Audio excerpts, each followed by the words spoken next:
Finaliza el espacio publicitario. Siembra TV, más cerca de ti. Desde el martes 15 de octubre llega la Navidad a Siembra TV, Canal 7 de Inter y a través de www.siembratv.com. ¡Felices fiestas! En estas épocas decembrinas estaremos más cerca de ti.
Recreativo con elementos de lenguaje, salud, sexo y violencia tipo A, que puede ser presenciado por niños, niñas y adolescentes sin la supervisión de madres, padres, representantes o responsables.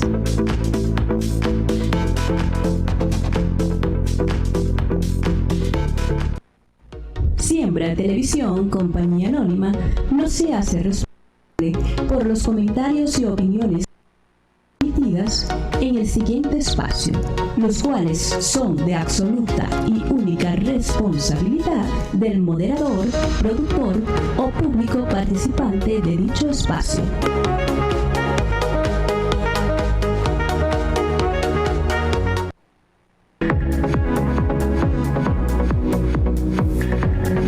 Siga con Mi Medio Oriente Querido. Siembra TV, más cerca de ti. El siguiente programa es presentado a nombre de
Bienvenidos a su programa Mi Medio Oriente Querido, un Medio Oriente bien sufrido con estos bombardeos incesantes a una de las ciudades más hermosas del Medio Oriente que está en el Mediterráneo, que es Beirut. Maya Rumen, con su canción Letras del gran poeta sirio Mahmoud Darwish, evoca Beirut y dice: levántate debajo de los escombros.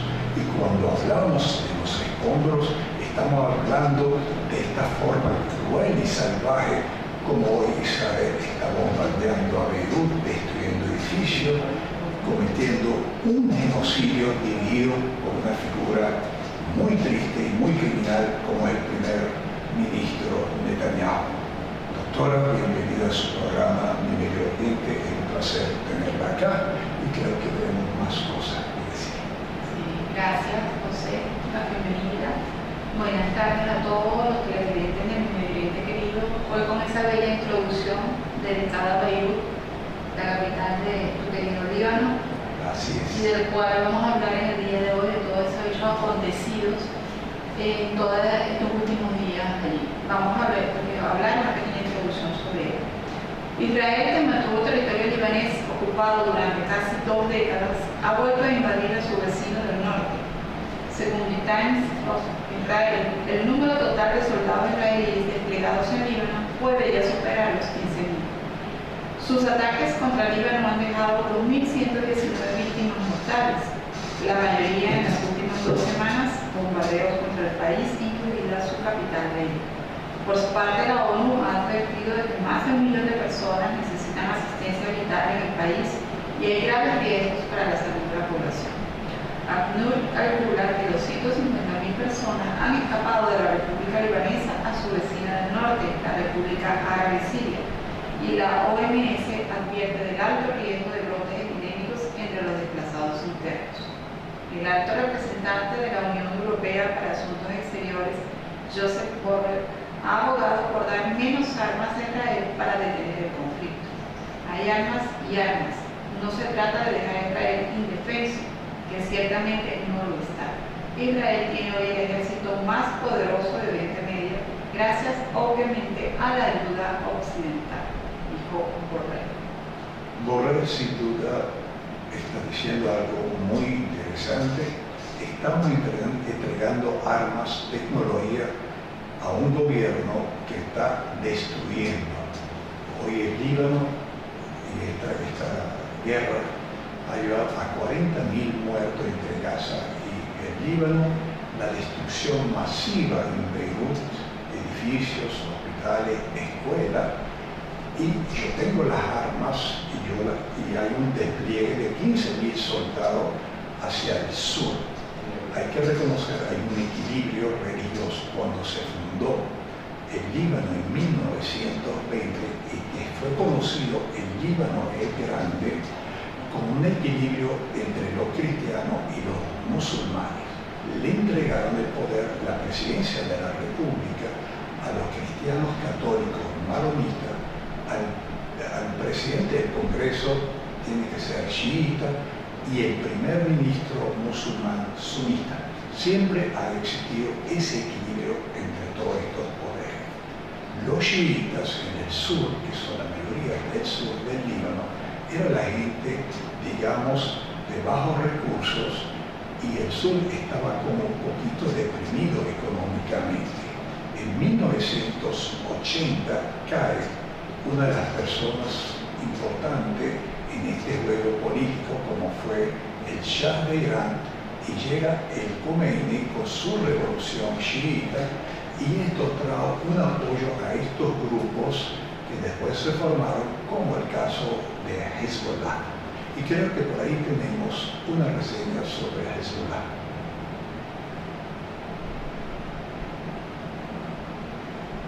Y si no, la reseña es: las fuerzas de defensa de Israel informaron este sábado 28 de 2024 que el líder de Hezbollah, Sayed Hassan Nasrallah, fue abatido en un ataque aéreo contra la oficina central del grupo en los suburbios del sur de Beirut el viernes. Hezbollah, grupo respaldado por Irán y liderado por Nasrallah durante 32 años, confirmó horas más tarde el deceso de su líder. Más temprano, una fuente del grupo citada por la agencia de noticias AFP aseguró, bajo condición de conservar su anonimato, dada la sensibilidad de la información, que se había perdido contacto con Nasrallah el viernes en la tarde, tras el bombardeo. Los rumores de su muerte comenzaron a correr poco después del ataque israelí. Así es, la muerte de Nasrallah era una de las figuras importantes en ese juego político, era el líder de una de las milicias del Líbano, y que hacía un juego, porque Israel, cuando penetraba el Líbano, tenía al grupo de Nasrallah y frenaba en cierta parte y creaba un equilibrio militar. Esto se rompe con la muerte de Nasrallah, y vamos a ver este video sobre la muerte de este gran líder chiita que fue asesinado por Israel. Adelante, por favor. Ese ataque que se observó en la tarde de ayer, en la tarde-noche de ayer, en el barrio de Dahiyeh, un suburbio del sur de Beirut, que es conocido como uno de los bastiones de Hezbollah, según lo que ha indicado el ejército y también según lo que se ha podido ver a través de esas imágenes, y se supo que esos ataques se redujeron a escombros al menos 6 edificios residenciales, que según el ejército israelí, debajo de estos edificios es que se encontraba el comando central de Hezbollah, y que en el momento del ataque la cadena de mando del grupo chiita libanés se encontraba reunida allí, incluido también su líder, Hassan Nasrallah. Para poder llevar a cabo este ataque, Israel habría utilizado bombas antibúnkers de una potencia superior, de ahí también los enormes cráteres que ha dejado estas explosiones en el área de Dahiyeh, y se sospecha, aunque Israel se ha negado a confirmarlo, que estas bombas son de origen estadounidense. Ha sido Israel entonces unilateralmente el que ha confirmado el asesinato de Nasrallah, no solo también de Nasrallah, sino también de otros líderes de Hezbollah que se encontraban, habrían encontrado, mejor dicho, en ese momento en esa reunión en el comando central, incluido Ali Karaki, que era uno de los altos funcionarios restantes en las líneas sucesorias, digamos, de Nasrallah, que todavía estaba con vida y que días atrás había sobrevivido a otro intento de asesinato israelí. Y del lado del ejército israelí incluso le han puesto ya un nombre a esta operación que denominaron Nuevo Orden, en la cual, según afirma el ejército, ha muerto Hassan Nasrallah, el líder de Hezbollah. ¿Y qué tanto podemos, Federico, confiar en este anuncio de Israel si tenemos en cuenta que el gobierno israelí ha sido sumamente cauto con anuncios anteriores recientes, por ejemplo, la muerte de Ismail Haniyeh de Hamas en Teherán? Sí, un anuncio de esta dimensión Israel difícilmente lo haría si no tuviera, al menos en cuanto a su información de inteligencia, la seguridad de que tiene la información necesaria para dar a conocer esta noticia. Mantuvo durante las primeras horas posteriores al ataque una cautela, esa idea de que estaba intentando confirmar la suerte, el paradero de Hassan Nasrallah, y lo que aumenta también si se quiere, la veracidad o la fiabilidad de este anuncio es el silencio que ha mantenido desde anoche Hezbollah, sin hacer ningún tipo de anuncio oficial sobre la suerte de Hassan Nasrallah.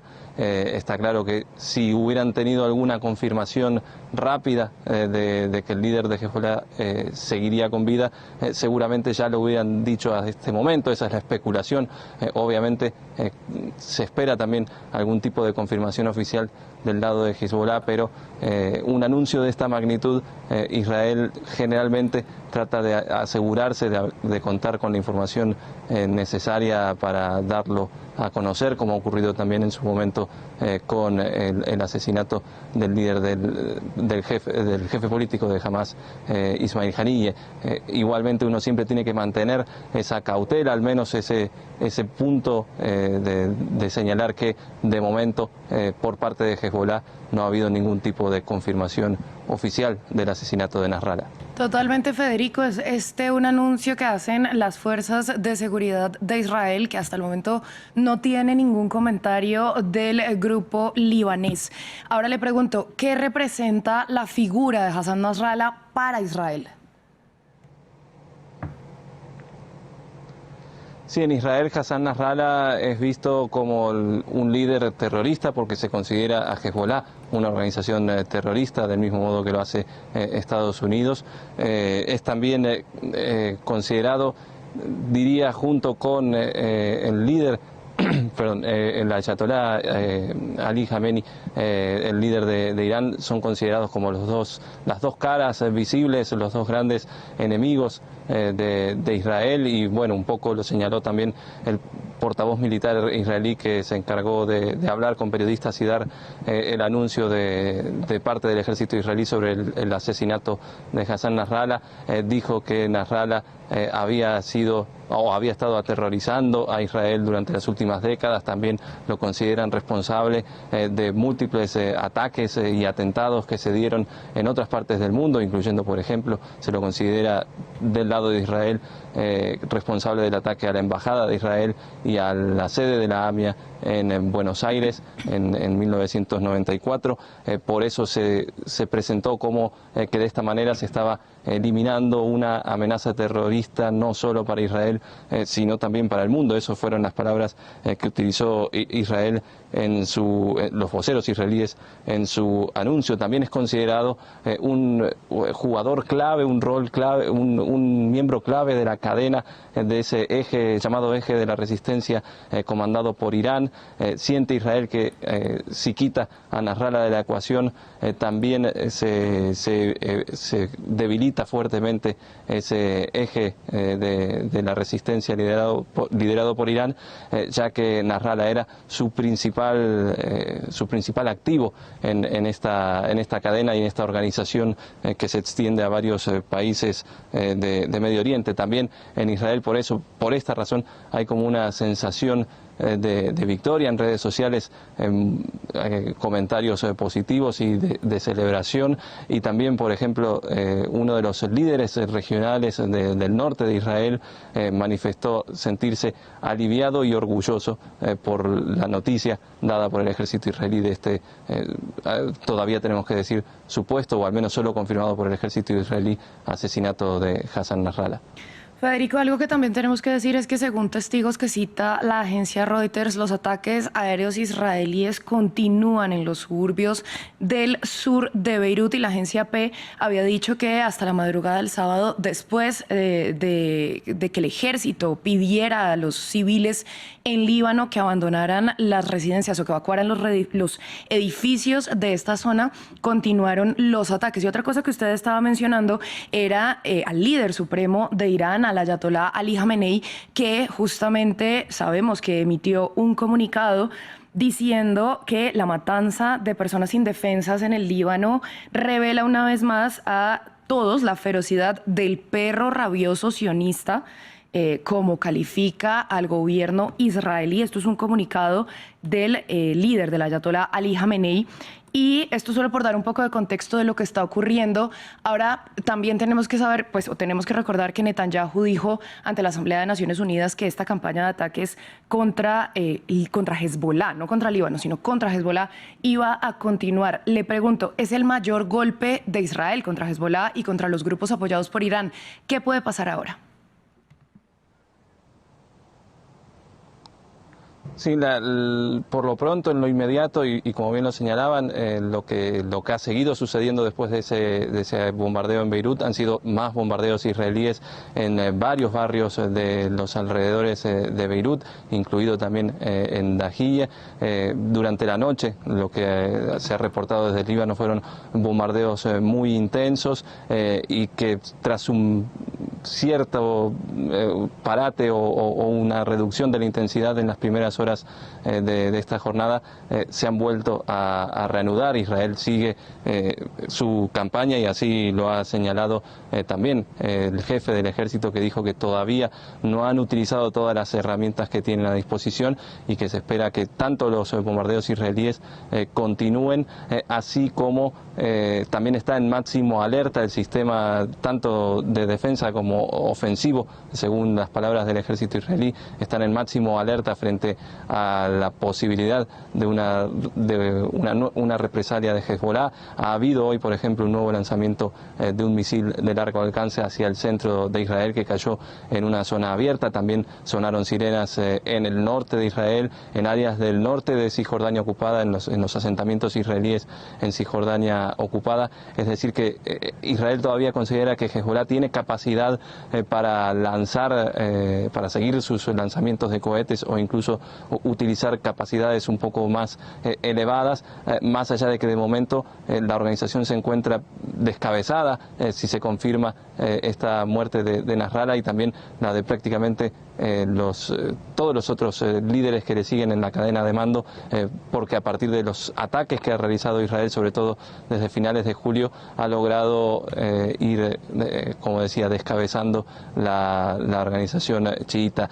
Hay fuentes israelíes que se han encargado de señalar, fuentes de seguridad israelíes que se han encargado de señalar a los medios locales que la expectativa es que a partir del asesinato de Nasrallah, si se confirma, Hezbollah pueda modificar el comportamiento. Esa fue la expresión exacta que utilizaron, es decir, de alguna manera que el golpe sea tan fuerte que lleve a Hezbollah a tratar de llegar a través de algún acuerdo diplomático o de algunos enfrentamientos que continúen, pero no a una escala similar, que termine derivando de alguna manera en un acuerdo que lleve del lado israelí. La demanda es que Hezbollah se retire de esa frontera norte, más allá del río Litani, que es también lo que dispone la resolución 1701 del Consejo de Seguridad de la ONU, que se sancionó después de aquella guerra de 2006. Esa es la demanda israelí y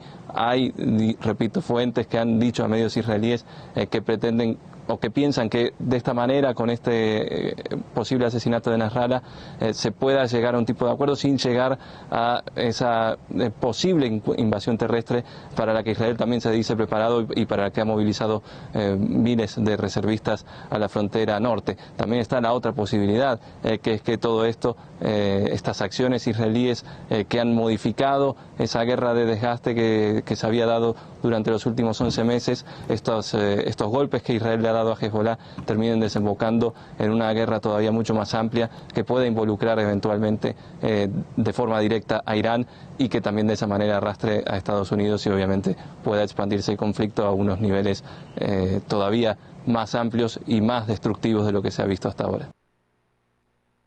Bueno, hemos visto estas imágenes sobre el asesinato del líder de Hezbollah, Hassan Nasrallah, y eso siguió. Inclusive el que fue designado como su sucesor también fue asesinado. Creo que tengo una pequeña Sí, el primer ministro de Israel, Benjamin Netanyahu, ha asegurado que Israel ha matado a Hashem Safir al-Din, el supuesto sucesor de Hassan Nasrallah, al mando de Hezbollah, así como a su posible reemplazo durante su campaña de bombardeo en el Líbano. Dañamos las capacidades de Hezbollah, hemos eliminado a miles de terroristas, incluido el propio Nasrallah, el sucesor de Nasrallah y el sucesor del sucesor de Nasrallah, ha dicho su comunicado. Sí, la idea es que reine la paz, que deje de haber guerra. Israel se está metiendo de lleno, hay una invasión al sur del Líbano, pero antes de ir hacia ese tema, ¿quién fue y qué es el partido de Dios que surge en plena guerra civil apoyado por Irán? ¿Qué es Hezbollah? El partido de Dios. Ahí tenemos una pequeña reseña con este video. Adelante, por favor. Nombre que vamos a escuchar mucho en los próximos meses. Y es que este grupo, cuyo origen y base se sitúa en el Líbano, ha sido durante las últimas décadas uno de los mayores dolores de cabeza para multitud de gobiernos de todo tipo y condición. Lejos de hacerse cada vez más débil, Hezbollah ha ido paulatinamente ganando fuerza y experiencia militar hasta ser un auténtico temor en los campos de batalla de Oriente Medio. Sin embargo, cuando hablamos de Hezbollah, suelen surgir muchas preguntas. ¿Qué es Hezbollah? ¿Quién lo forma? ¿Quién apoya al grupo? ¿Cuál es su historia? ¿Por qué es tan poderoso? Y sobre todo, ¿qué implica su entrada en la guerra entre Israel y Hamás? Bien, comencemos por definir exactamente qué es Hezbollah, ya que para todos aquellos que vivimos en Occidente es bastante complicado encontrar un símil en las democracias americanas o europeas. Hezbollah es una organización política y militar con base en el Líbano, la cual cuenta con unas milicias que tienen más y mejor armamento que el propio ejército regular libanés. Es muy importante decir que Hezbollah es una organización musulmana chiita muy radical que está patrocinada por Irán, quien les da ayuda financiera, armas, apoyo logístico, inteligencia y todo lo necesario para operar allí donde está desplegada. De hecho, Hezbollah no es solo una organización militar, sino que también tiene un partido político influyente en el Líbano, con representación en el Parlamento y participación en el gobierno. Sin embargo, Hezbollah está considerada por Estados Unidos, Israel y la Unión Europea, aunque en este caso solo su ala militar, como una organización terrorista. Pero antes de ver cómo es Hezbollah en el presente, vamos a repasar un poco su historia. Hezbollah se fundó en la década de 1980, en respuesta a la ocupación israelí del sur del Líbano en 1982. Durante la guerra civil libanesa pasó de ser un simple grupo guerrillero a convertirse en un actor poderoso, luchando contra Israel y facciones libanesas rivales y realizando atentados tanto en el Líbano como en otros países, incluyendo diferentes estados de Oriente Medio, Europa e incluso ha llegado a atentar en Argentina. El atentado más importante fue el que hicieron contra el cuartel general de los marines de Estados Unidos en Beirut en el 1983, que causó la muerte de 241 marines estadounidenses. En el año 2000, la retirada israelí del sur del Líbano fortaleció su imagen como defensor de la resistencia libanesa, y fue entonces cuando el grupo se hizo muy popular y sus filas comenzaron a crecer como la espuma.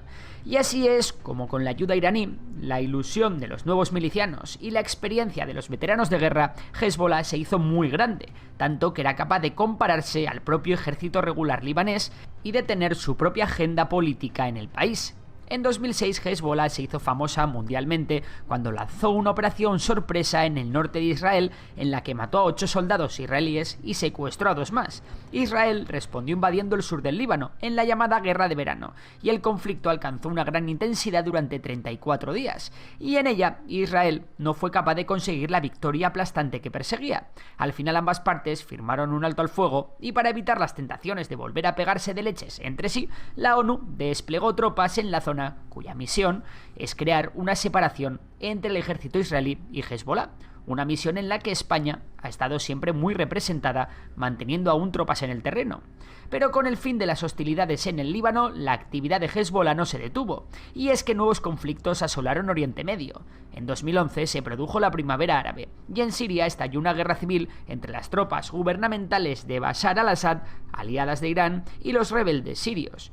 Pues bien, Hezbollah enseguida entró en conflicto para defender a la Siria de Bashar al-Assad.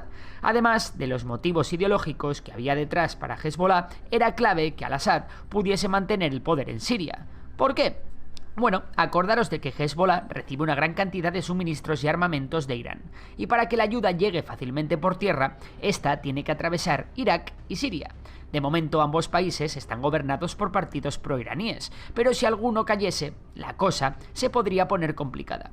El caso es que Hezbollah desplegó miles de combatientes en Siria y desempeñó un papel crucial en la defensa de áreas clave del país, y también en operaciones ofensivas dentro de este conflicto. Esta participación generó controversia y críticas internacionales, pero también fortaleció la relación de Hezbollah con Irán y el gobierno sirio. Además, en Siria, Hezbollah ha ganado un montón de experiencia de combate y a día de hoy no solo cuenta con mucho equipamiento, sino que también cuenta con personal muy cualificado, teniendo tropas de muchísima calidad. La fortaleza de Hezbollah aumentó tanto que los propios israelíes tomaron cartas en el asunto. ¿Cómo? Pues de forma muy poco ortodoxa. Los cazas israelíes llevan años entrando en Siria como Pedro por su casa, atacando posiciones de Hezbollah en el sur de Siria, incluida la capital, Damasco. Por ello, la situación en la última década, en la frontera entre Líbano e Israel, ha sido de calma tensa. Sin embargo, el 7 de octubre de 2023 lo cambió todo. A pesar de ser un grupo islamista suní, Hamás es un gran aliado del eje de resistencia iraní, un eje formado por el propio Irán, distintas milicias chiitas de Irak y Siria, la propia Siria de Bashar al-Assad, los hutíes de Yemen y, como no, Hezbollah, siendo este uno de los pocos casos en el que suníes y chiitas se han unido para hacer frente a un enemigo común, Israel. Como decía, tras el 7 de octubre Israel dio comienzo a sus operaciones en la Franja de Gaza, y durante todas estas operaciones Hezbollah ha amenazado a Israel e incluso ha atacado el norte del país con cohetes, drones y operaciones de hit and run, con el objetivo de distraer tropas israelíes y aliviar así la presión sobre sus aliados de Hamás en Gaza.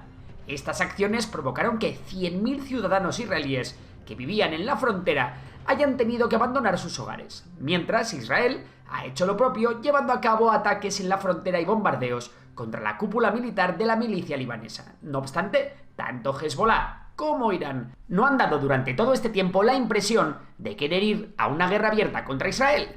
El problema es que en Israel no parece que piensen igual. Veréis, tanto antes de los ataques del 7 de octubre como después, el gobierno israelí ha tenido grandes problemas internos, repeticiones de elecciones porque no llegaban a acuerdos, reformas judiciales autoritarias, protestas en las calles, crisis de seguridad, muerte de rehenes, en definitiva, que el gobierno israelí parece decidido a buscar enemigos externos para tapar sus problemas internos, algo que es más viejo que la tos. Por eso, Israel ha ido poco a poco subiendo la intensidad de sus ataques. Primero le tocó el turno a Fuad Shukr, número 2 de Hezbollah y líder de la rama militar de la organización. Después, miles de dispositivos de comunicación de Hezbollah estallaron, causando miles de bajas entre los soldados de la milicia y sus colaboradores, en lo que fue una de las operaciones de inteligencia más asombrosas de la historia. Después le tocó el turno a la cúpula de las fuerzas especiales de Hezbollah, y desde entonces Israel no ha parado de llevar a cabo bombardeos contra posiciones de la milicia libanesa. Dicho de otra manera, Israel parece decidida a debilitar a Hezbollah e incluso ir a la guerra abierta si es preciso. De momento Israel ha hecho un trabajo asombroso, descabezando, incomunicando y diezmando a la organización, pero ¿puede ser Hezbollah un hueso duro de roer? Sin duda alguna, sí. E Israel lo sabe. Israel ha llevado a cabo acciones que no solo buscan debilitar a Hezbollah, también buscan provocarla. Estas acciones israelíes tienen como objetivo que Hezbollah busque venganza, agote sus stocks de cohetes y misiles, enseñe sus posiciones, saque a relucir todas sus capacidades y, en definitiva, que la organización muestre todas sus cartas. De hecho, nada le vendría mejor a Israel que un ataque terrestre por parte de Hezbollah, ya que Estados Unidos prometió defender a Israel en caso de que Hezbollah iniciase una guerra contra el país de los judíos. Y es que Israel tiene un problema. Hezbollah lleva décadas fortificando y excavando túneles en su frontera sur. Como pudo comprobar en 2006, Israel puede sufrir de lo lindo intentando expulsar a Hezbollah al sur del río Litani. Hezbollah no son 4 locos con AK-47s en cuevas perdidos en las montañas. Según ellos mismos, sus filas están compuestas por 100.000 combatientes, aunque estimaciones independientes hablan de entre 30.000 y 60.000 miembros, a los que habría que sumar varias decenas de miles de combatientes en la reserva.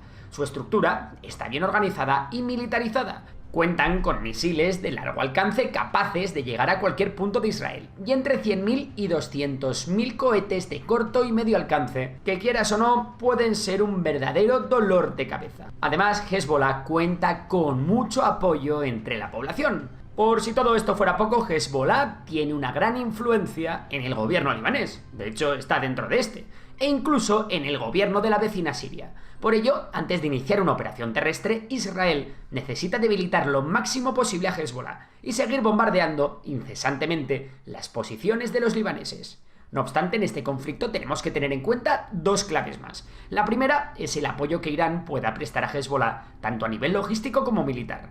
Recordemos que Irán tiene conexión terrestre con el Líbano a través de Irak y Siria, zonas que están controladas por aliados de Irán. No obstante, la pregunta es, ¿hasta qué punto va a meterse Irán en este lío? ¿De verdad se va a jugar el pescuezo por sus aliados libaneses? La otra clave del conflicto son los soldados de la ONU de la misión UNFIL, desplegados en la zona precisamente para evitar enfrentamientos entre Israel y Hezbollah. No obstante, esta misión, compuesta por 10.000 soldados y comandada por las tropas españolas hasta 2025, está atada de pies y manos, y apenas pueden intervenir, por lo que en la práctica no son más que un simple estorbo, con el que Israel tendrá que tener cuidado si estalla la guerra abierta. Por todo ello, la situación es crítica. Por mucho que Hezbollah esté debilitada, la organización aún va a tener capacidad para defenderse. Hezbollah cuenta con hombres, armamentos y aliados, y como buen grupo religioso extremista que es, está dispuesta a vender muy cara su piel. Y ahora es turno para ti. ¿Crees que Hezbollah podría ponerle las cosas difíciles a Israel? ¿Habrá una guerra abierta entre la milicia y el país comandado por Netanyahu? Nos vemos en los comentarios. Si te ha gustado el vídeo, ya sabes que puedes darle a like, suscribirte y nos vemos en próximas aventuras. Por lo demás, un saludo y hasta la próxima. Sí, en lo último se plantea, Irán ha apoyado durante todos esos años a Hezbollah con armas, ayuda económica, y digo, está dispuesto, bueno, hemos visto hace una semana atrás, bombardeo, unos misiles desde Teherán, desde Irán a Israel. Creo que tenemos una reseña. Teherán lanzó este martes decenas de misiles balísticos contra su enemigo israelí. ¿En qué consisten estos proyectiles? A primera vista puede parecer un misil clásico, ya que al principio está propulsado por un motor similar al del cohete. Pero el término balístico se refiere a que realiza la mayor parte de su trayectoria en el espacio, es decir, fuera de la atmósfera. Así, cuando cae sobre su objetivo, la gravedad aumenta considerablemente la velocidad del misil, lo que provoca daños importantes en comparación con un misil convencional que viaja en la atmósfera. Además, puede ir cargado con ojivas nucleares. Sin embargo, hay que resaltar que Irán no tiene actualmente los medios ni la tecnología para cargar sus misiles balísticos con ojivas nucleares. Y gracias a Dios, porque uno lo que está luchando es por la paz. O sea, cuando nos hablan de armas, de ataque desde ambos lados, hay una destrucción y la peor parte se la está llevando el Líbano. Beirut está toda la parte sur donde están los chiitas, que se llama Dahi. Dahi está cerca, está en el sur de Beirut, cerca del aeropuerto internacional. Esto, como en forma inclemente, Israel está bombardeando no solamente posiciones de Hezbollah, sino está bombardeando a poblaciones civiles que viven en estos edificios y le está diciendo que tienen que salir. Pero como esta gente que son humildes tienen que abandonar sus casas, pero sin clemencia. Por eso nosotros estamos buscando que cese la guerra y que haya paz para que estos países puedan desarrollar. Hoy con estos bombardeos, el Líbano va a retroceder como 50 años atrás porque tiene que volver a reconstruir edificios, carreteras y pagar todos estos daños y estos escombros para salir adelante. Vamos a ver este video sobre Teherán y el ataque que realiza Irán contra Israel. Adelante, por favor. Bienvenidos, edición urgente, información de último momento. Aquí en CNN en español hay máxima tensión en Medio Oriente. Acaba de llegarnos un reporte oficial que da cuenta de que Israel justamente asegura que Irán lanzó decenas, cientos quizás de misiles contra Tel Aviv. Es información, insisto, de último momento. Estamos mostrando en vivo justamente lo que sucede en esa ciudad y vamos a contactarnos ya mismo con nuestro corresponsal internacional en jefe, con José Levi, para que nos cuente qué está pasando. Miren estas imágenes, en estos minutos tan dramáticos. José, bienvenido. Sí, realmente dramáticos, Nacho. Aquí estamos hablando de un ataque masivo con misiles balísticos por parte de Irán contra Israel. Estamos escuchando las sirenas en una gran parte del territorio israelí. Las estamos escuchando aquí en Jerusalén, en el área de Tel Aviv, en el sur, en el norte del país. Realmente se trata de un ataque combinado masivo por parte de Irán contra Israel. Es de señalar que también se están escuchando ahora interceptaciones de una parte de estos misiles en el aire con los sistemas israelíes de Hetz, que la traducción es Arrow en inglés o flecha en español, que son los sistemas que están capacitados para interceptar estos misiles balísticos en fuera de la atmósfera y de esta forma poder ser efectivos. Entonces hay que recordar que ya el 13-14 de abril pasado, en la noche entre ambos días, es que hubo ya un primer ataque, nunca en la historia había habido, de Irán contra el interior de Israel.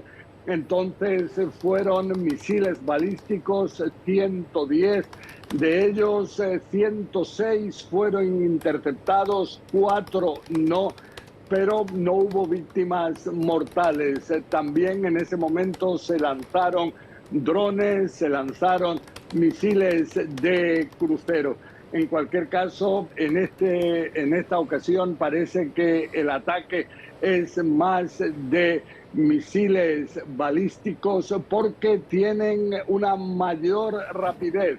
Pueden llegar a Israel en menos tiempo. Se calcula en 10-12 minutos el tiempo que necesitan para hacer ese recorrido de unos 2.000 kilómetros entre Irán e Israel.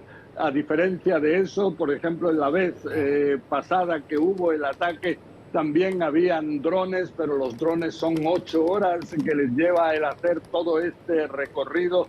A los misiles de crucero un par de horas, y entonces los misiles balísticos tienen un efecto sorpresa mucho mayor.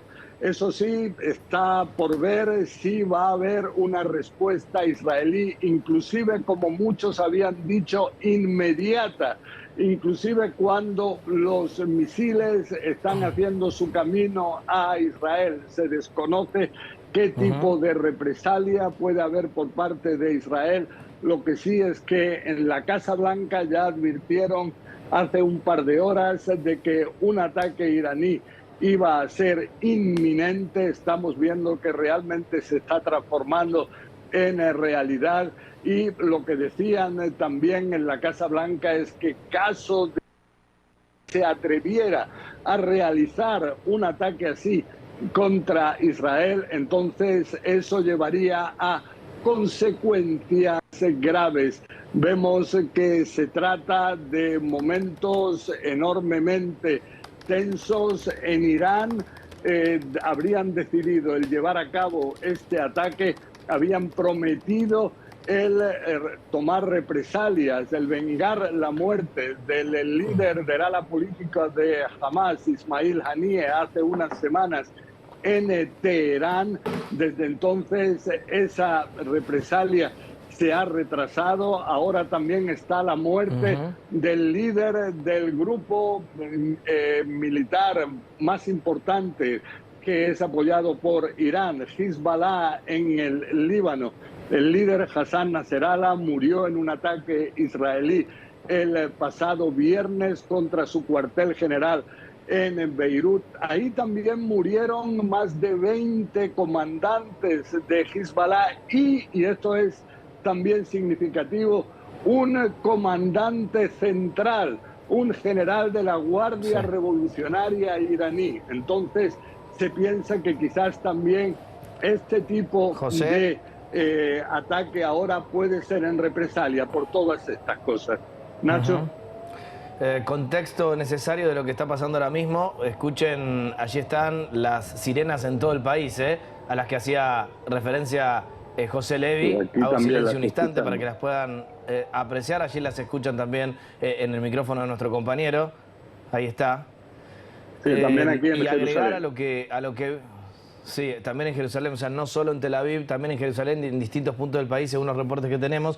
Agrego a lo que está contando nuestro compañero, nuestro corresponsal internacional en jefe, que nos acaba de llegar una nota del portavoz de la CFDI, del contraalmirante Daniel Hagari. Dice textual: queridos ciudadanos, hace poco tiempo se lanzaron misiles desde Irán hacia el Estado de Israel. Se les pide que permanezcan alerta y sigan exactamente las instrucciones del comando del Frente Interior. En los últimos minutos el comando justamente ha enviado mensajes a teléfonos móviles en determinadas zonas con instrucciones para salvar vidas, indicando a las personas que entren en espacios protegidos. Tienen, le dice a la población, José, llegar al espacio protegido más seguro en tu vecindad lo más rápido posible. Al escuchar una sirena deben ingresar inmediatamente a un espacio protegido. Permanezcan allí hasta que se den más instrucciones. El sistema de defensa aérea, insisto, dice hace instantes nada más el portavoz de la CFDI, está en pleno funcionamiento, detectando e interceptando amenazas siempre que sea necesario, incluso en este momento. Sin embargo, la defensa no es hermética y por tanto es fundamental seguir las instrucciones del comando del Frente Interior. Es posible, le dice a la población, que escuchen explosiones que podrían ser resultado de intercepciones o de impactos. Debido a la variedad de amenazas, es posible que se activen alarmas en áreas extensas, lo que decía justamente José Levi, estando ahora en Jerusalén, pese a que estas imágenes son sobre todo de Tel Aviv. Y ahí está, esto es en vivo. Fíjense, voy a hacer silencio un instante para que ustedes puedan ver y escuchar lo que está sucediendo, ¿eh?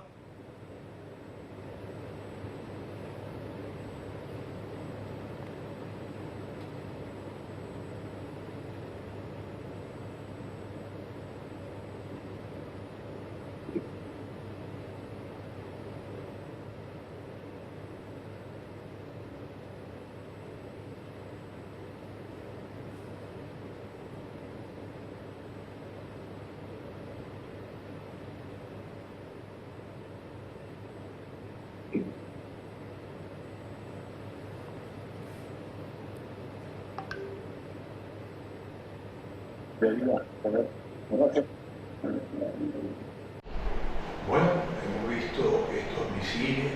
Irán nunca ha sido un actor principal en esto de las guerras. Si recordamos las guerras principales, en 1967, 73, todas estas guerras, porque no es un país fronterizo. Egipto, con Al-Assad en los años 80 firmó un acuerdo de paz, se retira, queda Siria, también queda Irak, pero Siria es la que llevó quizás la parte más fuerte, y el Líbano en el sur con la presencia en los años 80 de Hezbollah, y el análisis cuál es el papel que juega ahora este ataque de Irán contra Israel. Vamos a ver este video que nos diga cuál es la repercusión de la entrada de Irán en esta guerra con estos misiles y qué va a pasar en los próximos días. Adelante, por favor. ¿Qué tal? Te escuchamos, pero no te vemos, pero lo importante es que te escuchemos. ¿Qué supone, ahora sí, Alejandro? ¿Qué tal? Buenas tardes. ¿Qué supone este ataque? Buenas tardes. Bueno, este ataque sin duda cambia ahora mismo todo el equilibrio que veíamos en Oriente Medio. Durante estos meses Israel ha ido tomando la iniciativa sin ninguna duda en la escalada. Ha sido el que ha llevado el ritmo de hasta dónde se podía llegar, con ataques en algunas zonas que eran marcados como línea roja, tanto en Irak como en Yemen. Hemos visto ataques directos en Yemen, ataques en Beirut, la capital del Líbano. Hemos visto cómo después esos ataques iban siendo más masivos, iban matando a figuras importantes, los miles de heridos, ¿no?, que se han ido creando, incluso muertos durante estas últimas semanas en el Líbano, el fin, ¿no?, digamos, el asesinato de la cúpula de Hezbollah y el ataque que se dio en abril contra el consulado iraní en Damasco, en la capital de Siria. Eso ya propició una respuesta de Irán, pero tanto las respuestas de Hezbollah como esa respuesta de Irán a la que hago referencia fueron respuestas que conocemos como limitadas. Y cuando hablamos de algo limitado, significa que lo que intentan es dar una respuesta a nivel interno, es decir, nosotros sí respondemos ante las agresiones, pero no lo hacen de una manera que realmente esté dañando las capacidades de su rival y que lo que suponga no sea una escalada. Lo que no quieren desde Irán y desde Hezbollah, y por eso hemos visto tantos meses en los que se les ha llamado incluso a la inacción, ¿no?, es una escalada a una guerra regional. Igual que Estados Unidos también ha presionado a las partes para que no escalen, porque ni Estados Unidos, ni Irán, ni Hezbollah quieren una escalada, una guerra regional que puede ser imprevisible. Este ataque de Irán parece que cambia ese statu quo, porque es un ataque mucho más masivo que el de abril. Es un ataque que responde de una manera que sí es escalatoria, hay que decirlo, ¿no? También a las anteriores respuestas y ataques, según cómo se quiera ver, de Israel y bueno, pues puede cambiar la situación en Oriente Medio en los próximos días. La Guardia Revolucionaria iraní no solo ha confirmado el ataque, ha explicado que era en respuesta tanto por el asesinato de Hassan Nasrallah, del líder de Hezbollah, como del asesinato de Haniyeh, del líder del buró político de Hamas, pero es que también vamos recibiendo las informaciones de esas explicaciones que se están dando en estos momentos en la televisión oficial iraní. La Guardia Revolucionaria promete ataques aplastantes, dicen literalmente, si Israel responde a estos ataques que se están produciendo ahora mismo con misiles. ¿A qué escenario nos lleva esto, Alejandro? Sí, esto tiene todo el sentido porque precisamente el ataque que se dio en abril del que hablaba, lo que planteaba Irán con él era: nosotros hemos respondido, a partir de ahora habrá un nuevo equilibrio, ¿no? Como diciéndole a Israel, no debéis responder más porque si no nosotros volveremos a responder.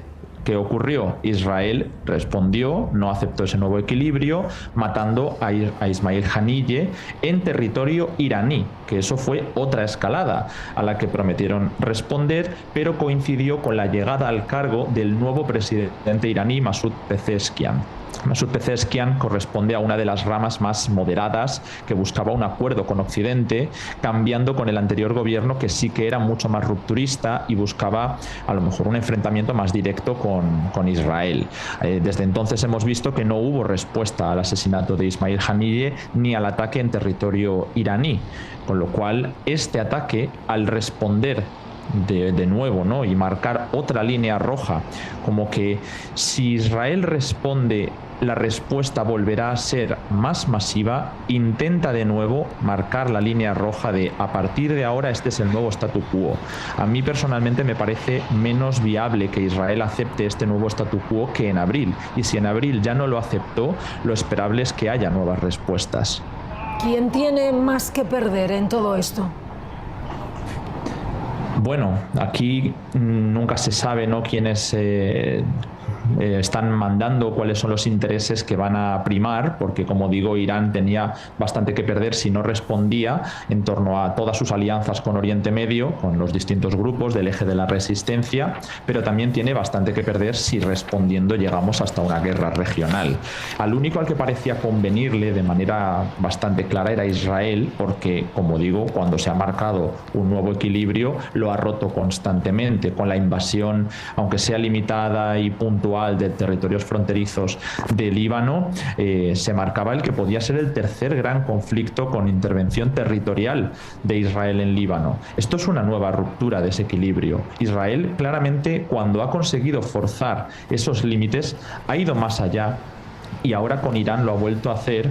Por lo tanto, parece que es el que menos tiene que perder, ya que considera que sí o sí va a contar con el apoyo de Occidente, de Estados Unidos a la cabeza y de algunos países europeos, que cada vez que ha necesitado han estado ahí.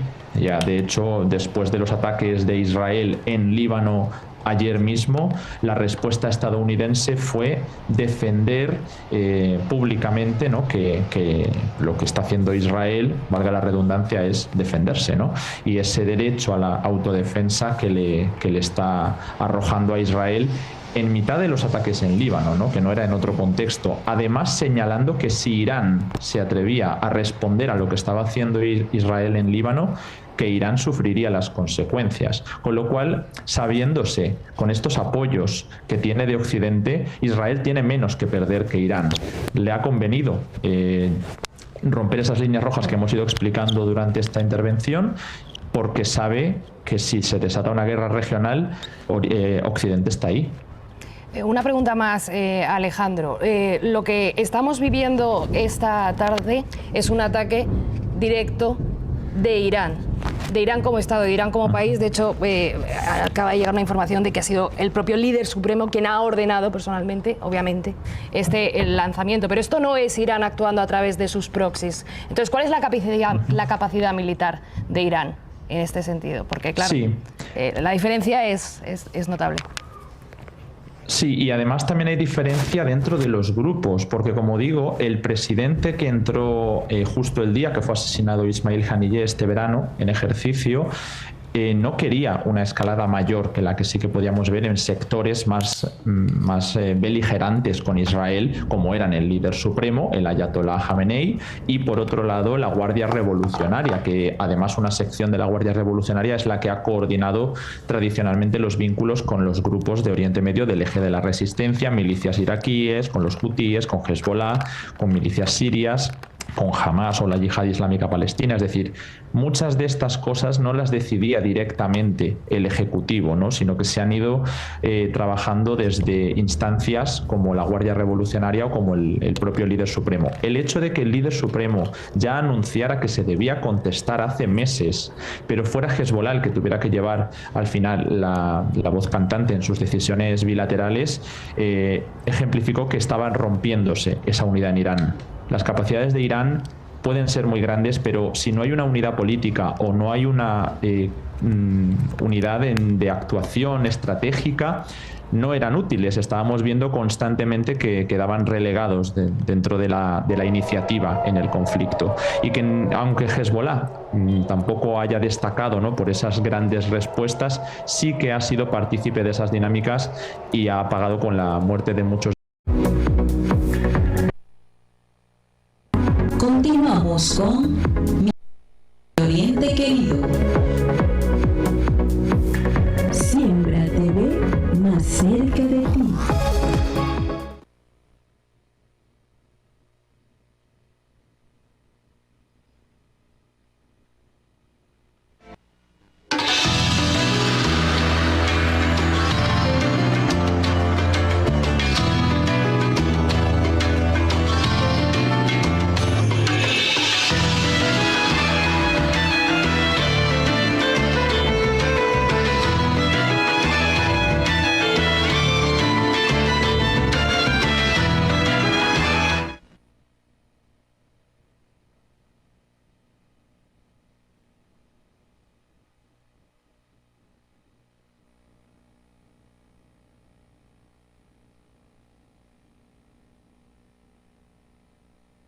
Israel y las consecuencias que puede traer esto a la paz y la guerra que se pueden desatar en la región, una zona que está ávida de tranquilidad. Ya vimos la guerra en el Líbano, la guerra en Siria, el problema con Irak inclusive, y Israel ahora bombardea el sur del Líbano y todo el mundo está clamando paz.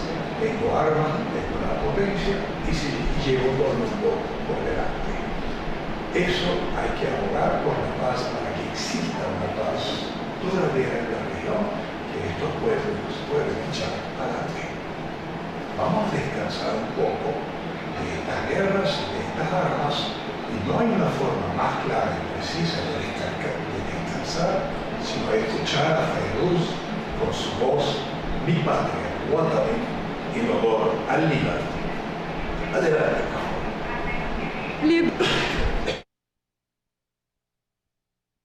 من قلبي سلام لبيروت وقبل للبحر والبيوت لصخرة كأنها وجه بحار قديم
رايتي قنديلها أغلقت بابها أصبحت في المساء وحدها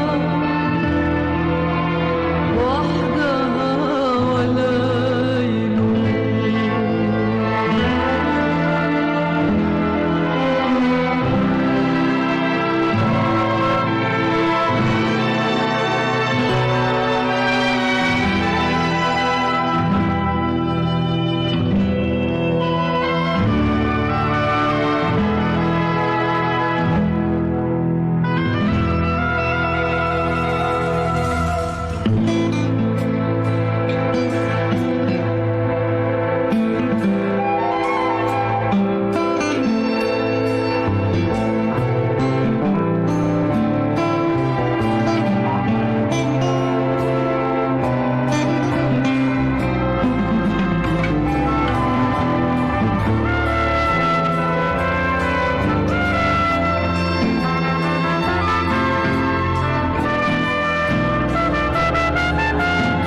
Beirut, tú eres mía, Beirut es de todo el mundo, la ciudad abierta de los fenicios, del progreso, que recibió a muchos que se refugiaron en su entraron, estudiaron en sus universidades, se formaron.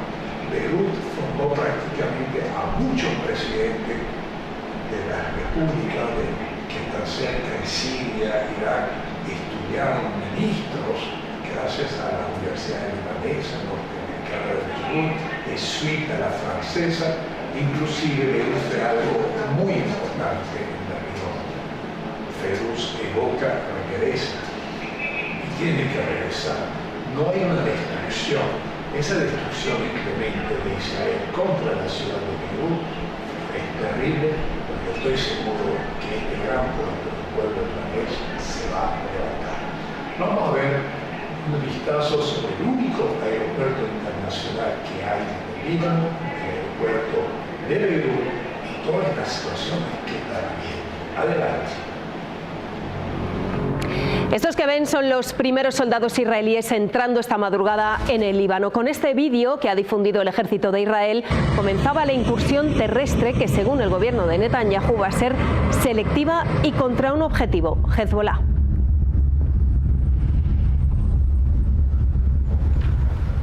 Israel amplía así sus frentes contra los tres grandes grupos armados en la región. Ahora mismo está combatiendo a Hamas en Gaza, ha vuelto a atacar a los hutíes en Yemen, que están respondiendo también con drones contra Tel Aviv y Eilat, y desde anoche en la frontera con Líbano los enfrentamientos entre el ejército israelí y Hezbollah están siendo muy intensos, también con ataques que llegan incluso a Beirut y a Tel Aviv. Estamos en directo en esa frontera, en el norte de Israel, también estamos en directo en la capital del Líbano, y allí, Almudena Ariza, lo estábamos diciendo hace un minuto, no cesan los bombardeos, ¿no? Sí, efectivamente, aquí en la capital no cesan los bombardeos, tampoco ahora mismo en el sur del Líbano, como estabais comentando, donde la situación es muy difícil. Sabemos que los milicianos de Hezbollah están enfrentando ahora mismo en intensísimos combates a las tropas israelíes. Recordamos que esa ofensiva terrestre israelí comenzaba la pasada noche, una ofensiva, dicho Israel, limitada, con la que pretende eliminar la infraestructura de Hezbollah, dejarla inoperativa para que no represente una amenaza para las comunidades del norte de Israel. La milicia libanesa de Hezbollah lo que ha dicho es que están preparados para enfrentar a esas tropas israelíes y que ya han empezado a utilizar y a bombardear a los soldados, a las tropas que están invadiendo en estos momentos los pueblos y las aldeas del sur del Líbano. Como decíais, efectivamente aquí también en la capital ha habido intensos bombardeos en las últimas horas, especialmente dirigidos contra el Dahie, que son esos suburbios del sur de la ciudad. Os contaré que hace aproximadamente una hora he tenido la oportunidad de entrar en ese barrio. Es un barrio 100% controlado por la milicia de Hezbollah. Hemos podido ver los daños, no nos han dejado grabar, sacar ningún tipo de imagen, tampoco hemos podido hacer esta conexión en directo, que pretendíamos hacerla desde allí. La devastación en ese barrio es impresionante, son decenas y decenas de edificios destruidos, hay también enormes cráteres. La población prácticamente toda ha huido de esa zona. Hay en estos momentos, en total, entre los huidos del sur del Líbano y de otras zonas del país, más de 1 millón de evacuados. España tiene listo un plan para evacuar a los residentes españoles allí en el Líbano. De momento no lo ha activado, pero sí les pide que dejen el país. Enseguida estamos en Moncloa en directo, pero antes, Almudena, volvemos contigo en Beirut. Otros países ya están fletando aviones para sacar a sus ciudadanos del Líbano. Bueno, os cuento rápidamente, he estado también esta mañana en el aeropuerto, está aproximadamente unos 2 kilómetros, tampoco nos han dejado por seguridad sacar imagen, pero sí os puedo describir lo que he visto, y era un aeropuerto completamente abarrotado de gente. Hemos visto las caras de angustia de muchos que quieren salir con sus maletas, con sus familias, pero hay muchas dificultades porque no hay vuelos suficientes, ya hay muy pocos vuelos comerciales porque hay muy pocas compañías aéreas que sigan volando. Hay varios países como Alemania y Portugal, por ejemplo, que ya han comenzado a evacuar desde hace días a sus ciudadanos, y otros como Reino Unido, Australia o Canadá, que están buscando alternativas. Ellos mismos están alquilando aviones para sacar a sus ciudadanos del país, y hasta incluso grandes barcos tienen preparados para sacar a esos ciudadanos. ¿Qué pasa con los españoles? Bueno, eso es lo que hemos preguntado esta mañana.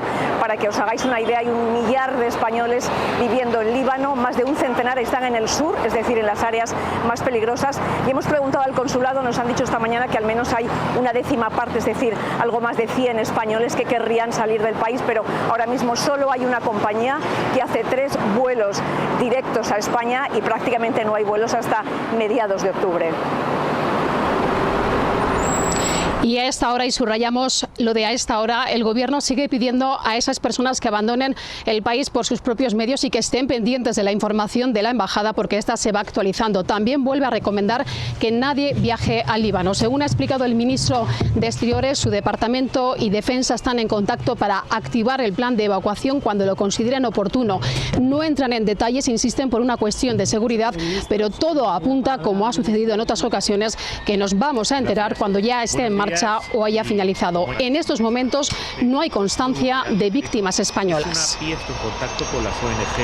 Los españoles que están en Líbano pueden tener la certeza y la seguridad de que en el momento en el que consideremos que las condiciones desgraciadamente se han deteriorado tanto que es necesaria la evacuación, lo haremos.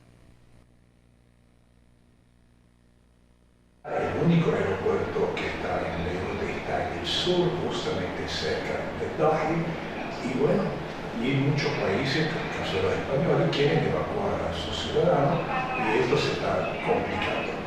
Vamos a ver un video que es muy interesante sobre este Líbano moderno que fue declarado en 1920 desde el Palacio de los Pinos, que fue la Embajada de Francia, y la declaración de este Líbano grande que muchos años, en 1960, se hablaba de aquel Líbano, la Suiza del Medio Oriente, porque el Líbano no se metió en la guerra, en la formación de ejército, porque no tenía esa capacidad. Un territorio pequeño de 10.000 kilómetros cuadrados no daba para armar un ejército grande. Prefirió la paz, entre comillas, porque Israel de vez en cuando bombardeaba al sur del Líbano, y esto los inmigrantes y las inversiones de los países del Golfo empujaron llevaron al Líbano a ser uno de los países prósperos del Medio Oriente. Lamentablemente, en abril de 1975 se prendió la mecha de la guerra civil y seguimos con esa mecha prendida y le estamos pidiendo a Dios Todopoderoso que por favor nos apague esa mecha de guerra y traiga paz para la vida. Vamos con ese interesante documental sobre el Líbano. Adelante. ¿Por qué nunca escuchamos noticias positivas de Líbano? Israel, Hezbolá, Irán, bombas, cohetes, muertes. Líbano siempre está al borde de la guerra o directamente en guerra. Así que para comprender lo que sucede un poquito mejor, es necesario comprender la historia de este país. Bienvenidos a la historia de Líbano. Líbano limita con Tierra Santa y durante siglos estuvo habitado por comunidades islámicas y cristianas. Y aunque hoy en día tengamos la idea de que hay muy pocos cristianos en Oriente Próximo, la realidad es que hace solo 100 años eran muchos más. La cercanía de los santos lugares hacía que muchos árabes fueran cristianos. Por ejemplo, en Palestina, en el año 1900, el 12% de la población era cristiana, y en Líbano casi el 80%. Durante siglos, toda la zona estuvo bajo el control del Imperio Otomano, pero con la derrota de este imperio en la Primera Guerra Mundial, las potencias europeas, especialmente Francia y Gran Bretaña, comenzaron a dividir los territorios otomanos en Oriente Medio. El acuerdo de Sykes-Picot de 1916 delineó la influencia de estas potencias en la región. Y tras la guerra, la Sociedad de Naciones formalizó estos acuerdos mediante mandatos. Líbano, junto con Siria, quedó bajo el control de Francia en 1920. Francia estableció el Gran Líbano el 1 de septiembre de 1920, ampliando el antiguo Mutasarrifato para incluir las ciudades costeras de Trípoli, Sidón y Tiro, así como el valle de Bekaa y la región montañosa de Akkar. Y esta decisión fue terrible. En el Mutasarrifato convivían drusos y cristianos, los cuales tenían sus diferencias, pero se toleraban. Pero esta expansión territorial integró comunidades musulmanas como sunitas y chiitas en una entidad predominantemente cristiana maronita. Esta ampliación, al incluir zonas esencialmente musulmanas, hizo que el número de cristianos bajara del 80% a poco más del 50%. Esta decisión la tomaron los franceses para ampliar el pequeño estado cristiano y darle más recursos. Pero, por el contrario, lo maldijo. Convirtió lo que podía haber sido un pequeño estado de mayoría cristiana, que funcionaba razonablemente bien, en un estado multiétnico en el que el proyecto político de musulmanes chocaría con el de drusos y cristianos. En poquísimas décadas se vería el desastre. Durante el mandato, los franceses implementaron una serie de reformas políticas y sociales que influyeron en la configuración del Estado libanés moderno. Por ejemplo, en 1926 se promulgó la primera constitución libanesa, que estableció la República bajo la supervisión francesa. Este documento fundacional creó un sistema político basado en el confesionalismo, un arreglo en el cual los principales cargos políticos se asignaban según la afiliación religiosa. Es decir, más de la mitad de los asientos del Parlamento se asignaban a grupos cristianos, mientras que menos de la mitad iban a musulmanes y drusos. Esto era así, porque la mayoría de la población era cristiana. Las tensiones nacionalistas comenzaron a aumentar en la década de 1930, con el auge de movimientos que demandaban la independencia total de Líbano.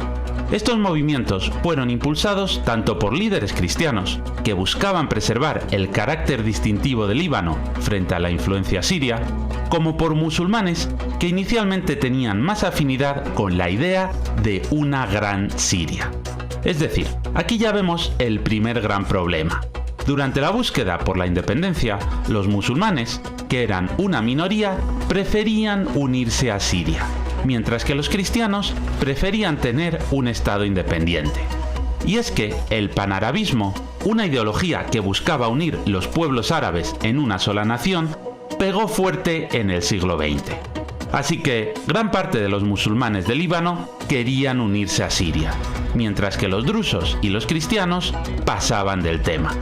Y eso fracturó la sociedad. En este contexto, en 1932 se produjo el último censo de población. Todo lo que sabemos a partir de esa fecha son solo estimaciones, no censos como tal. Y ahora veremos por qué no se ha hecho ningún otro censo en casi 100 años. Finalmente, el 22 de noviembre de 1943, con Francia bien jodida por la invasión alemana, Líbano declaró su independencia. ¿Sería este el inicio de una etapa de esplendor y prosperidad? Pues te vuelvo a enseñar este mapa y te invito a que me acompañes a ver esta triste historia. En 1948, con la fundación del Estado de Israel, todos sus vecinos le declararon la guerra. Egipto, Jordania, Siria y Líbano, que con su minúsculo ejército de poco más de 3.000 soldados recibió soberana paliza. Bueno, Líbano y todos, porque sorprendentemente Israel se impuso a todos sus vecinos y aseguró su supervivencia como Estado. A partir de entonces, Líbano le dijo a sus vecinos que ya no contaran con ellos para más aventuras militares. Y esta historia, como todas, tiene sus sorpresas. Pues en las primeras décadas, al dejarse de aventuritas militares, Líbano fue como un pepino.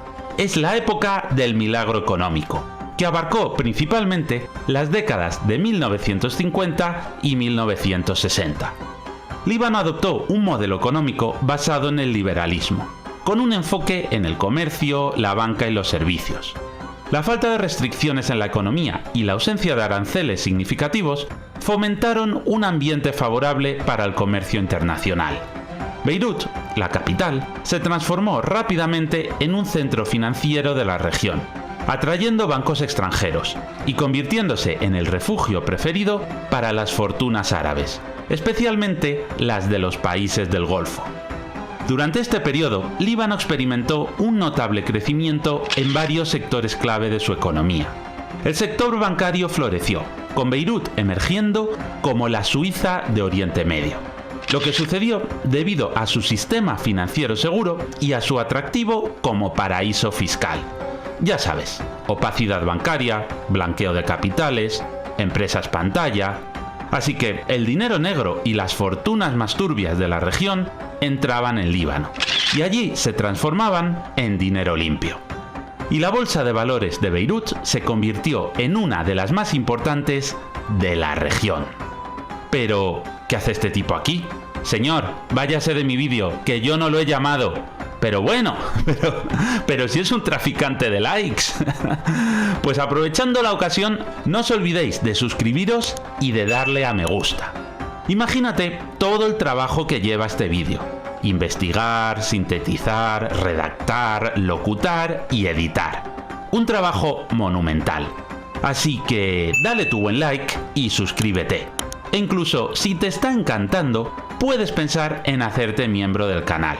Y así ayudar por una pequeña cantidad al mes a que este proyecto de divulgación siga siendo posible. Así que muchas gracias. El turismo también fue un pilar del milagro económico libanés. Las playas del Mediterráneo, las estaciones de esquí en el Monte Líbano y la vibrante vida nocturna de Beirut atrajeron a turistas de todo el mundo, especialmente de los países árabes vecinos. La inversión en infraestructuras, incluyendo carreteras, hoteles y servicios públicos, acompañó a este auge turístico. Sin embargo, bajo la superficie de esta prosperidad se gestaban tensiones que acabarían desestabilizando el país. Las disparidades económicas entre las regiones urbanas y rurales y entre las diferentes comunidades religiosas empezaron a agudizarse. Y, aunque en Líbano parecía que todo iba bien, en el sur seguían lloviendo bombas. En 1956, Israel atacó a Egipto. En 1967, todos los vecinos volvieron a atacar a Israel. Y en 1973, nuevamente hubo un todos contra Israel. Y la creciente influencia de los conflictos regionales, particularmente la llegada de refugiados palestinos, comenzaron a afectar a la estabilidad interna. Centenares de miles de refugiados palestinos entraron en Líbano, donde exacerbaron el odio anti-Israel.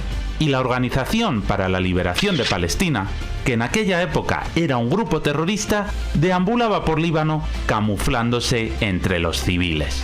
Durante este periodo, los musulmanes se alinearon con el creciente nacionalismo árabe, buscando la creación de un gran Estado árabe que pudiera destruir a Israel, mientras que los cristianos y los drusos tendían a apoyar políticas prooccidentales. Y aquí tenemos la segunda gran ruptura entre los musulmanes y los drusos y los cristianos. Mientras que los musulmanes libaneses apoyaban a las guerrillas palestinas y era prioritario para ellos eliminar a Israel, los cristianos y los drusos no veían del todo mal la existencia de Israel. Y veían como ese apoyo hacia los palestinos hacía que Israel percibiera a Líbano como una guarida de enemigos. Y además, la demografía estaba tensionando el reparto político. Líbano como tal existía para ser el Estado cristiano de la región. Cristiano, pero con un cierto equilibrio para los musulmanes. Pero ya habían pasado 40 años desde la promulgación de la Constitución, y el equilibrio demográfico había cambiado. Los cristianos tenían menos hijos que los musulmanes, y, además, centenares de miles de musulmanes palestinos habían huido de la guerra y vivían en Líbano. Ahora los musulmanes demandaban más poder, es decir, que se cambiara el sistema político, pero los cristianos se negaban. Denunciaban que se estaba produciendo una especie de sustitución étnica. La inmigración descontrolada y las injerencias sirias y palestinas estaban convirtiendo a un país de mayoría cristiana en uno musulmán, y no estaban dispuestos a ceder.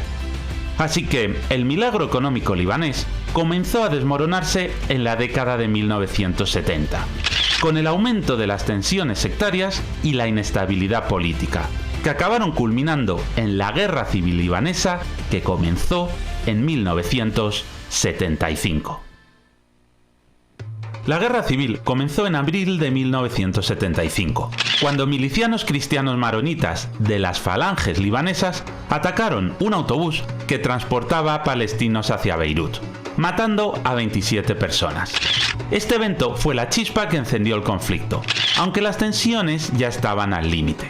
A partir de ese momento, Líbano se sumió en un ciclo de violencia que se extendió durante 15 años. Durante la guerra, Líbano se dividió en sectores controlados por diferentes milicias. El oeste predominantemente cristiano, y el norte, el sur y el este principalmente musulmán. Las luchas se extendieron por todo el país, con milicias cristianas, musulmanas y drusas enfrentándose entre sí, y a menudo aliadas con potencias extranjeras. Israel comenzó a intervenir en Líbano, asesinando a líderes palestinos y apoyando al enemigo de su enemigo, es decir, apoyando a los cristianos. Siria, que ya había sido derrotada 3 veces por Israel, comenzó a ver con preocupación el papel de los grupos palestinos. Tras tantas derrotas, no tenía necesidad de volver a cobrar. De hecho, la de 1973 fue la última guerra entre Israel y todos sus vecinos. Los grupos palestinos acusaron al presidente sirio de ser un flojo y un tibio, de no apoyarles. Y él, que no tenía necesidad de volver a recibir la del pulpo, decidió intervenir sorprendentemente a favor de Israel, es decir, contra los palestinos. Invadió el norte y el este de Líbano, para así terminar de suprimir a los grupos palestinos. Y quizás te preguntes qué sentido tenía esto. Siria había visto que era incapaz de derrotar militarmente a Israel. Y, al igual que Egipto, prefería cambiar su política y dejar de lado la línea dura, aunque muchos ciudadanos sirios preferían seguir intentándolo. Si el fervor anti-israelí se apagaba, su régimen y su nueva política podrían sobrevivir a largo plazo. Pero si el fervor anti-israelí seguía, o bien tendría que dirigir a Siria a una nueva derrota, o bien terminarían echándole del poder. Así que, para evitar que organizaran un golpe de Estado en su contra, Hafez al-Assad prefirió actuar contra la propagación de dichos mensajes. Y la mejor manera era sofocando a la Organización para la Liberación de Palestina. Por otro lado, dado que los grupos palestinos se movían por el sur del Líbano, Israel acabó invadiendo y ocupando todo el sur del país. Aquí podemos ver cómo Líbano se había convertido en víctima de su propia división religiosa y de los conflictos regionales.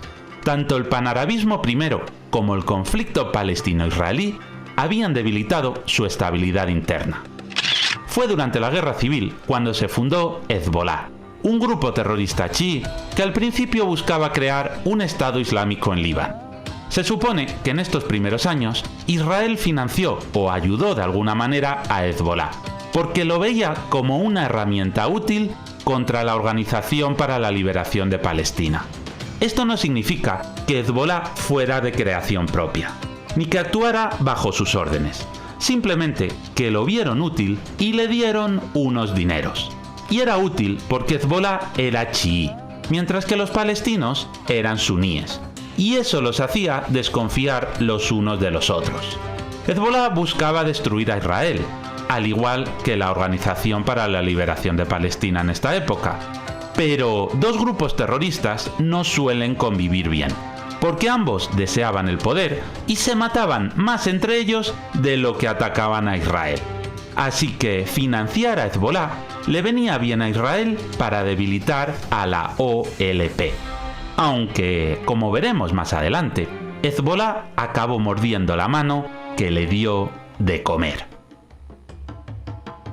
Finalmente, después de años de violencia que dejaron más de 120.000 muertos y cientos de miles de desplazados, se alcanzó un acuerdo en 1989. El acuerdo de Taif, negociado en Arabia Saudí, puso fin a la guerra y modificó el sistema político libanés para dar mayor representación a los musulmanes, mientras que mantenía el sistema confesional. La guerra supuso, en realidad, la derrota de los cristianos, que dejaron de tener la mayoría parlamentaria y pasaron a compartir el mismo número de diputados. Además, la guerra hizo que centenares de miles de cristianos abandonaran el país, y el desequilibrio demográfico continuó aumentando. Se calcula que en la actualidad solo 1/3 de la población es cristiana.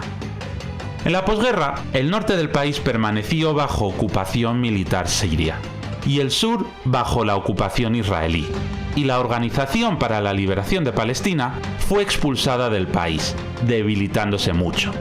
Esta debilidad hizo que la OLP cambiara de estrategia. Egipto, Jordania, Líbano y ya incluso Siria renunciaban a ir a la guerra contra Israel. Así que tenían que aceptar la existencia del Estado hebreo.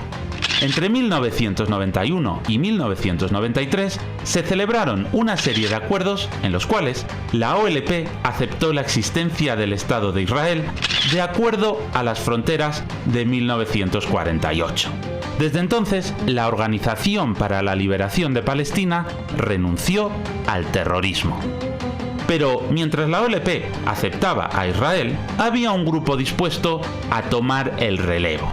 Ese grupo era Hezbollah, a quien apoyaba ahora un país situado a 1.700 kilómetros de Israel. Hablamos de Irán. Así que sí, llegó el momento de que Hezbollah mordiera la mano que le había dado de comer. Aunque la verdad tampoco era ninguna sorpresa para Israel. Hezbollah les había sido útil en un momento concreto, pensando en el corto plazo, y era previsible que se acabara revolviendo contra ellos. Así fue como Líbano, el milagro económico de Oriente Medio, se había convertido en un erial desgarrado, arrasado y ocupado por sus vecinos. En la posguerra se inició un proceso de desmovilización de milicias, aunque Hezbollah, respaldado por Irán, mantuvo su arsenal con el argumento de continuar la resistencia contra la ocupación israelí en el sur del país. Durante la década de 1990, la economía se recuperó, en parte gracias a los esfuerzos de reconstrucción liderados por el entonces primer ministro Rafik Hariri. Su enfoque se centró en la reconstrucción de Beirut y la atracción de inversión extranjera. Pero estos esfuerzos también incrementaron la deuda pública. Y esta paz duraría poco. Si durante varias décadas Líbano había sufrido la inestabilidad del conflicto palestino-israelí, la llegada de Hezbolá e Irán iban a terminar de rematar el desastre. Pero este desastre lo trataremos en otro momento. Para conocer más del tema, deberías ver el vídeo sobre la geografía o los conflictos más recientes del Líbano. Así que no te olvides de darle like y de suscribirte para que no se te escapen. Y ya sabes, también puedes considerar unirte al canal para apoyar por una pequeña cantidad al mes a que este apasionante proyecto de divulgación siga siendo viable. Muchas gracias por tu apoyo y hasta pronto. Dentro de este video hay algo importante. El Líbano se creó para la convivencia entre todas las religiones. Israel se metió apoyando grupos, Siria también, y crearon y terminaron destruyendo un país que era pionero, desarrollado, la Suiza del Medio Oriente, y hoy vemos destrucciones masivas.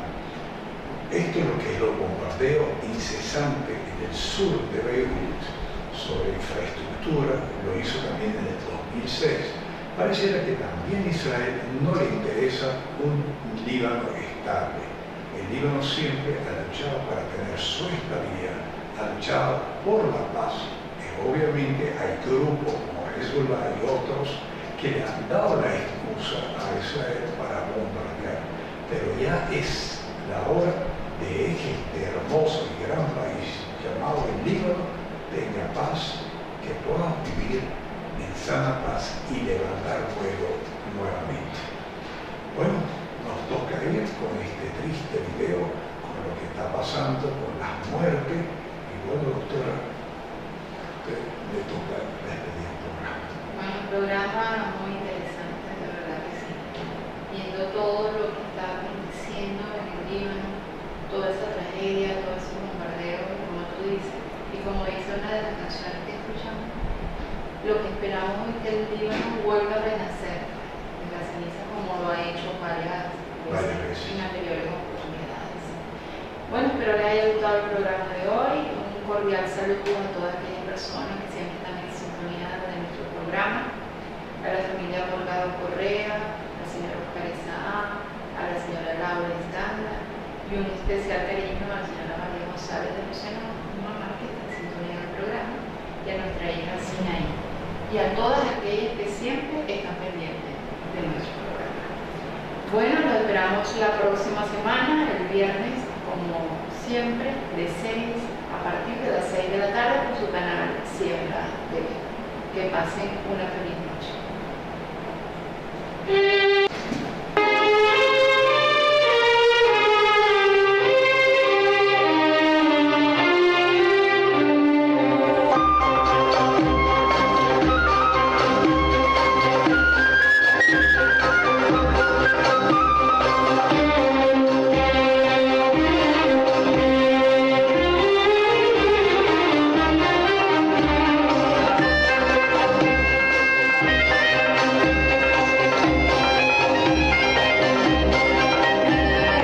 وطني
El siguiente programa fue presentado a nombre de